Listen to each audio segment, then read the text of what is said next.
Erasing Gay History from 19th Century Photography. When we look at studio portraits of two men together from the second half of the 19th century, men leaning into one another, hands clasped, heads resting on shoulders, the modern reaction is often a swift, defensive reflex. There is an immediate impulse to categorize these men as brothers or merely friends, as if any other interpretation is an unthinkable reach. This reaction is a quiet and most likely unreflective form of heteronormative gatekeeping. That is my claim. We demand an impossible burden of proof for gay love, while accepting brotherhood on sight without a single piece of historical or genealogical evidence. A common argument suggests that the 19th century was a time of free-spiritedness, where men could be physically intimate without it, quote, meaning anything uncut. It's a convenient narrative, but it collapses under the weight of its own logic. If we assume that the human race hasn't changed that much, and if those gestures were purely platonic and natural for men in that era, why have they vanished over such a short span of time?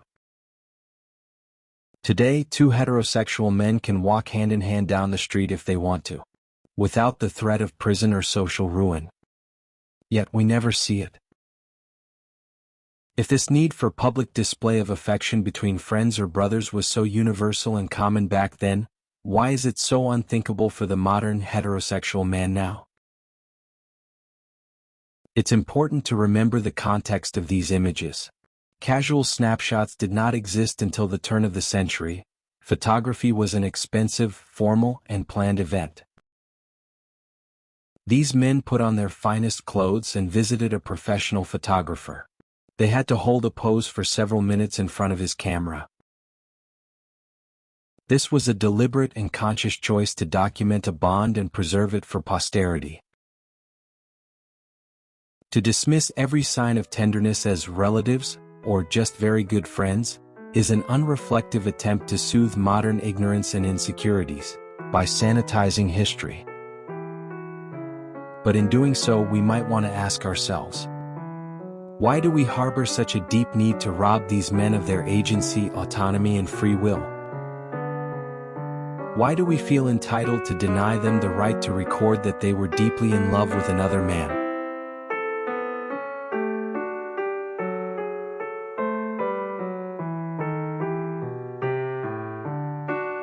These men deserve to be seen for who they were, in the full complexity of their devotion, without being filtered through the highly peculiar discomfort of the woke or homophobic mindsets of the present day.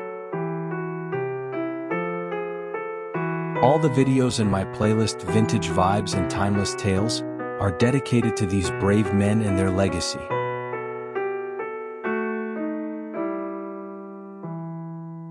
Thank you for your time.